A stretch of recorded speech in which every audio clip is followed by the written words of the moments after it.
Hi welcome back to my channel. ఈరోజు కథ జత కలిసే 27వ భాగాన్ని వినేద్దాం.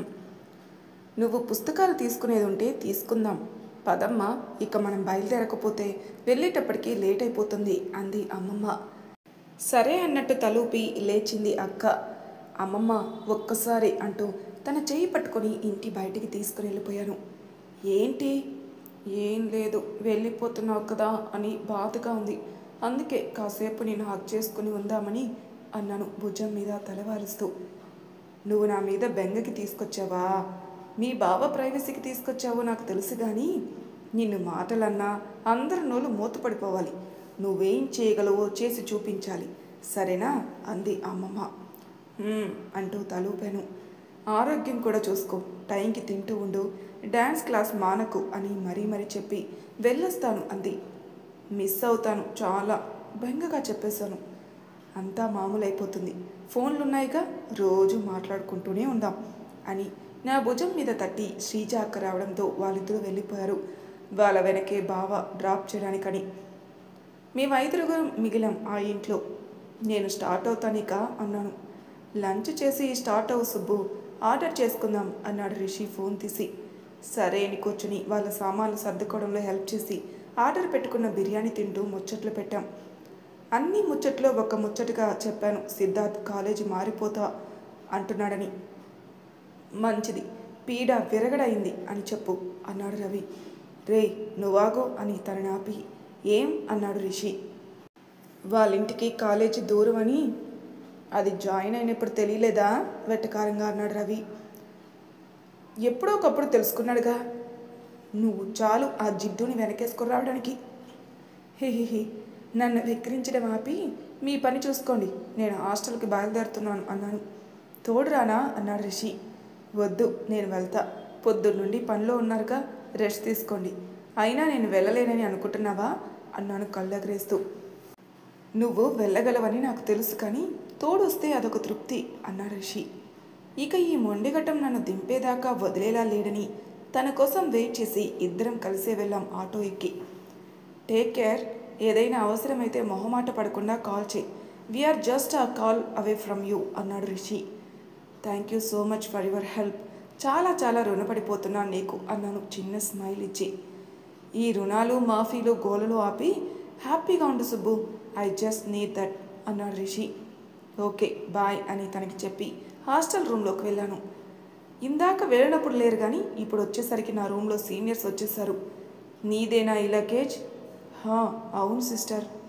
సిస్టర్, మేమేమైనా హాస్పిటల్లో నర్సులాగా కనిపిస్తున్నావా అని గయ్యమని అరిచింది.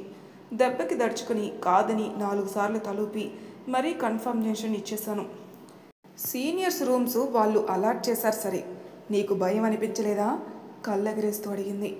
అంతలోనే డోర్ ధడేల్మని ఓపెన్ చేసుకుని వచ్చి, నీతో పాటు వచ్చిన రిషి నీకేమవుతాడు, బాయ్ ఫ్రెండా ఎగాదిగా చూస్తూ అడిగింది ఇంకొక సీనియర్.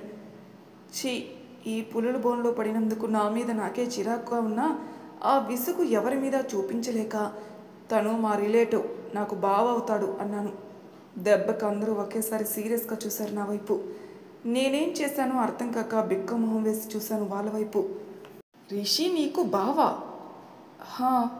100% లవ్ సినిమా లాగా అనుమానంగా చూస్తూ అడిగారు. గాడిది గుడ్డు వెంటనే అన్నాను.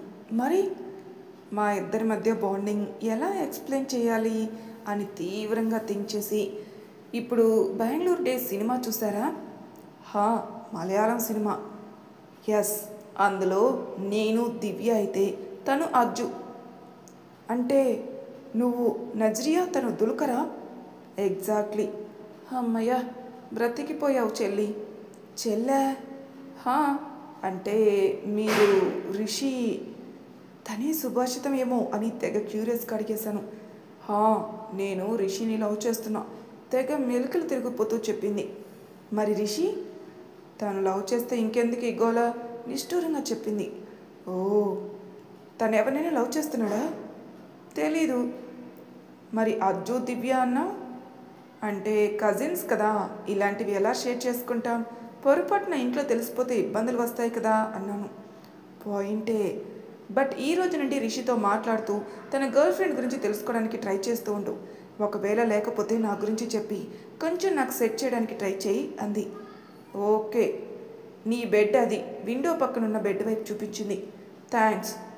ఇంతకీ నీ పేరు? చిత్ర సుబ్బలక్ష్మి. ఏ branch? CSE first year. Good. నేను రవళిక, ఎలక్ట్రికల్, రిషి క్లాస్మేట్. అక్క అని పిలువు నన్ను. ఓకే అక్క అన్నాను. ఒక్కొక్కరిగా మిగతా వాళ్ళు కూడా పరిచయం చేసుకున్నారు. అందరికీ తలో ఒక స్మైల్ ఇచ్చి నా బ్యాగ్ తీసి అన్నిటినీ సర్దుకుంటున్నాను మౌనంగా. వాళ్ళు రికార్డ్స్ ఏవో వాళ్ళు రాసుకుంటున్నారు. అయినా ఈ రిషిలో ఏదో మ్యాజిక్ ఉంది, అందరినీ అట్రాక్ట్ చేసేస్తాడు అని చిన్నగా నవ్వుకుని థ్యాంక్స్ అని మెసేజ్ చేశాను రిషికి. దేనికి? రవళిక తెలుసా? ఎవరు? మీ క్లాసే అంట. అవునా? Roll number? ఫోన్ నెంబర్ వద్దా? వెట్టకారంగా అడిగాను. అబ్బా, గుర్తుపట్టలేక అడిగానులే సుబ్బు. ఓ, అడిగితే బాగోదు కదా అన్నాను. అడగకలే, నేనే కనుక్కుంటాను. కనుక్కో. అప్పటికి కానీ మీ ఇద్దరి పేర్లు పెళ్లి కార్డు మీద వేసుకోదు. ఏంటి ఇంట్రెస్ట్ అంట ఆ పిల్లకి? నువ్వు అంత లేదు, ఊరికే కమ్మేస్తున్నావు కదా. ఏంటి క్యాస్ట్ పేరు ఎత్తుతున్నావు? I mean you are pulling my leg right. No, నిజం. ఒక పని చెయ్యి, నేను కాల్ చేస్తా, లిఫ్ట్ చేసి కామ్గా ఉండు. మా మాటలు విని నువ్వే చెప్పు అన్నాను. వద్దు, అది కరెక్ట్ కాదు. నువ్వు చెప్తే నిజమే చెప్తావులే. ఐ ట్రస్ట్ యూ అన్నాడు రిషి. ఇప్పుడు వెళ్ళి అడగక, అసలే తను నా రూమ్మేటు అని నిట్టూర్చాను. అడగంలే. డిన్నర్ అయిందా? ఇంకా లేదు. త్వరగా చెయ్యి. సరే బాయ్ అని ఫోన్ పక్కన పెట్టేసరికి నా వైపు చూస్తూ ఉన్నారు మిగతా ముగ్గురు. ఏమైందక్క? కాస్త కంగారుగా అడిగాను. ఎవరితో చాట్ చేస్తూ అంతలా మురిసిపోతున్నావు? ఎవరు? నేనా?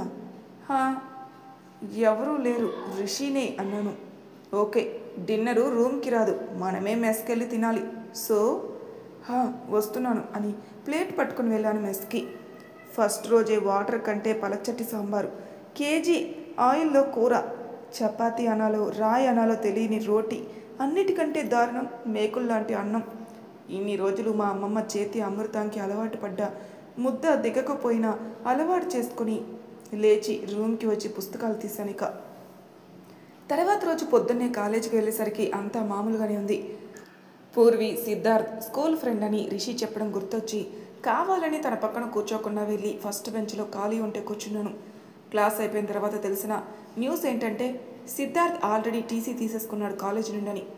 ఒక విధంగా అది మంచిదే అని నాకు నేనే సంజాయిషి ఇచ్చుకుని లైబ్రరీలో కూర్చున్నాను పుస్తకాలు తీసి. అంతలోనే టంగుమని మెయిల్. నాకు ఈ వెధవ స్పామ్ మెయిల్స్ ఎక్కువైపోయాయి అని తిట్టుకుంటూ ఓపెన్ చేసేసరికి హాయ్ రిషి అని ఉంది. అప్పుడెప్పుడో తవ్వకాల్లో వదిలేసిన తాన్యా పాప గుర్తుకొచ్చి హాయ్ అని మెసేజ్ చేశాను నేను కూడా. యాస్పైరింగ్ చెఫ్ అన్నావు కదా, ఒక టీవీ ఛానల్ వాళ్ళు కండక్ట్ చేస్తున్న రియాలిటీ షోకి ఓపెనింగ్స్ పడ్డాయి, అప్లై చేస్తావని అంది. కిందనే ఆ టీవీ ఛానల్కి సంబంధించిన లింక్ కూడా సెండ్ చేసింది. Thank you so much Tanya. It's okay. 500:1 రేషియోలో తీస్తారట. అండ్ ఈరోజే లాస్ట్ డేట్ అంట. నాకు ఇప్పుడే తెలిసింది. నేను అప్లై చేశాను, నువ్వు చెయ్యి, ఆల్ ది బెస్ట్ అంది. ఓకే అని తనకి చెప్పి అదే పోస్ట్ రిషికి వాట్సాప్లో సెండ్ చేశాను. అప్లై చేయనా, సెలెక్ట్ అవుతానా అన్నాడు రిషి. పర్లేదు చేసేయి, అయితే అవుతాం లేదంటే లేదు అన్నాను. ఓకే అన్నాడు రిషి. ఫోన్ పక్కన పడేసి చదువు కంప్లీట్ అయిన తర్వాత బుక్స్ సబ్మిట్ చేసి హాస్టల్ వైపు నడుచుకుంటూ వెళ్ళబోతుంటే దారి మధ్యలోనే కనిపించాడు సిద్ధార్థ్. నువ్వేంటిక్కడ అన్నాను. నువ్వేంటిక్కడ? నన్ను అదే ప్రశ్న అడిగాడు సిద్ధార్థ్. అన్నాను అయోమయంగా. అదే, నువ్వు హాస్టల్లో ఏంటి అని. మామూలుగాని అని మాట దాటేశాను. తనకి అనవసరంగా మా ఫ్యామిలీ విషయాలు చెప్పి చులకనవ్వడం ఎందుకు అని. ఎక్కడి నుండి వస్తున్నావు అన్నాను తనని చూస్తూ. ఇంటి నుండి. ఓ, కాలేజీ మారిపోయావు చిత్ర. అవునా అన్నాను తెలియనట్టే. చెప్పా కదా, గీతం. ఓకే, ఒక ఫార్మల్ బాయ్ అయినా చెప్తావా? నీకోసం 20 కిలోమీటర్స్ ట్రావెల్ చేసి వచ్చాను తెలుసా. Bye and all the best Siddharth అన్నాను. నేను అడిగింది ఇది కాదు. మరి నాతో పాటు బయటకు వస్తావా అని. బయటకా? నో. అబ్బబ్బా, ఏంటి చిత్ర అసలు నువ్వు? నీలాంటి పల్లెటూరు ముద్దుని తగులుకున్నాను చూడు, నాకు బుద్ధి లేదు అని విసుక్కుని నేనుంటానిక అని వెళ్ళిపోయాడు తను. ఉంటాను అని వెళ్ళిపోయాడేంటి అని అనుకుని అయినా నాకెందుకు అని బుద్ధిగా వెళ్ళిపోయాను హాస్టల్కి. సిద్ధార్థ్ మాటల్ని తన విసుగుని నేను పట్టించుకోవడం మానేసి కొన్ని రోజులైంది. అసలే హాస్టల్లో నాదొక ప్రపంచం. ఆ కార్నర్ రూమ్, కార్నర్ బెడ్, ప్రపంచానికి నాకు అస్సలు సంబంధమే లేకుండా భలే ఉంది. రాత్రి వరకు ఏదో రాసుకుంటూ కూర్చున్న నాకు అసలు రిషి అప్లై చేశాడో లేదో అని గుర్తుకు రాగానే మెసేజ్ చేద్దామని అనుకున్నాను. కానీ అప్పటికే 11:30 అవుతుంటే ఎందుకు డిస్టర్బ్ చేయడం అని వదిలేసి మెయిల్స్ చూస్తున్నా. పోర్ట్ఫోలియోతో అప్లై చేస్తే సెలెక్ట్ అయ్యే ఛాన్స్ ఉన్నాయట. యూజ్ యువర్ వెబ్సైట్ పోర్ట్ఫోలియో అని సెండ్ చేసింది తాన్య. ఆ వెబ్సైట్ గురించి రిషికి తెలియదని తలకొట్టుకుని ఏం చేయాలో అర్థం కాక చాలాసేపు తీవ్రంగా చించి ఇక ఏదైతే అదైందని నేను రిషికి క్రియేట్ చేసిన ఫేక్ మెయిల్ నుండి అప్లై చేశాను వెబ్సైట్ పోర్ట్ఫోలియోని ఇచ్చి. అప్పటికే అర్ధరాత్రి అయింది. ఖచ్చితంగా లాస్ట్ సబ్మిషన్ నాదే ఉంటుంది. ఇక అదేం సెలెక్ట్ అవుతుందని తీవ్రంగా డిసప్పాయింట్ అయి ల్యాప్టాప్ మూసి పక్కన పడేసి నిద్రకి ఉపక్రమించాను. 2 రోజులు మామూలుగా గడిచిపోతే 3వ రోజు పొద్దున్నే మా క్లాస్ బయట ఉన్నాడు రిషి. తన ఫేస్లో కోపం చూసి కంగారు ముంచుకొచ్చింది నాకు. కోపంగా ఉన్నాడేంటి అని గోలు కొరుక్కుంటూ కొంపదీసి ఈ ఫేక్ డీటెయిల్స్ పెట్టింది నేనే అని తెలిసిందా? తెలిస్తే అందులో అంతా తప్పే ఉందని అని పరిపరి విధాలుగా ఆలోచించి ఇంకా ఈ ఆలోచనలన్నీ అవనవసరం అనే కన్క్లూజన్కి వచ్చి వెళ్ళాను రిషి దగ్గరికి. అప్పటి వరకు చిరాగ్గా ఉన్నవాడు కాస్త నన్ను చూసి కప్పేశాడు ఆ చిరాకుని. హాయ్ రిషి వర్య, మీరేంటి దారి తప్పి మా క్లాస్కి వచ్చారు అన్నాను కళ్ళెగరేస్తూ. సుబ్బు, ఇంపార్టెంట్ క్లాసా అన్నాడు రిషి. లేదే, స్వచ్ఛ భారత్ పీరియడ్ అన్నాను. ఓకే, మన ఇద్దరం కొంతసేపు మాట్లాడుకోవచ్చా? ఫ్రీగానే ఉన్నావా? ష్యూర్గా రిషి, ఆగు బ్యాగ్ తీసుకొని వస్తాను అన్నాను. ఏంటి ఏదో మాట్లాడాలి అన్నావు? అడిగితే వేరేలా అనుకోకు. చెప్పు, అయినా మన మధ్య ఈ మొహమాటం ఏంటి రిషి అన్నాను. నువ్వు నన్ను ఇన్స్టాగ్రామ్లో బ్లాక్ చేసావా? నేనా? అసలు నేను 2 డేస్ నుండి ఇన్స్టా ఓపెనే చేయలేదు. ఓకే, ఏమైంది? ఏం లేదు. పర్లేదు చెప్పు. ఏం లేదు సుబ్బు, బ్లాక్ చేశానని అనుకుని అంత చిరాగ్గా వచ్చావా రిషి? నిన్ను నేనెందుకు బ్లాక్ చేస్తాను? అసలు నేను ఇన్స్టాలో రీల్స్ సెండ్ చేసేది నీకు మాత్రమే తెలుసా అన్నాను. కాసేపు ఆ విషయం వదిలేయి సుబ్బు అన్నాడు నడుస్తూ. బనానా జ్యూస్ తాగుతావా? వద్దు, మొహం ఏం అలా ఉంది అన్నాడు. ఈరోజు టిఫిన్ పూరి, అది ఆయిల్లో తలస్నానం చేసి బయటకు వచ్చినట్టుంది. అది చూడగానే కడుపులో తిప్పేసి ఏం తినకుండా వచ్చేసాను. First period important class, so అది అయ్యాక తిందామని వెయిటింగ్. టిఫిన్ చేద్దు పద అన్నాడు. వద్దు, నేనెంత దూరం నడవలేను. నీ బ్యాగ్ నేను మోస్తాను దా అన్నాడు రిషి బ్యాగ్ తీసుకుంటూ. థ్యాంక్ యూ రిషి అన్నాను. క్యాంటీన్లో కూర్చొని టేబుల్ మీద తలవాల్చాను. ఏం కావాలి?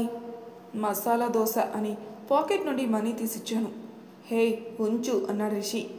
తీసుకోకపోతే లేచి వెళ్ళిపోతా. తల్లి ఆగు, తీసుకొస్తాను అని అవి తీసుకుని వెళ్ళాడు రిషి. టింగ్ టింగ్ మని తన ఫోన్ నుండి నోటిఫికేషన్స్ వచ్చి బ్లింక్ అవుతుంటే పరమ చిరాగ్గా అనిపించి సైలెంట్లో పెట్టడానికి తీశాను.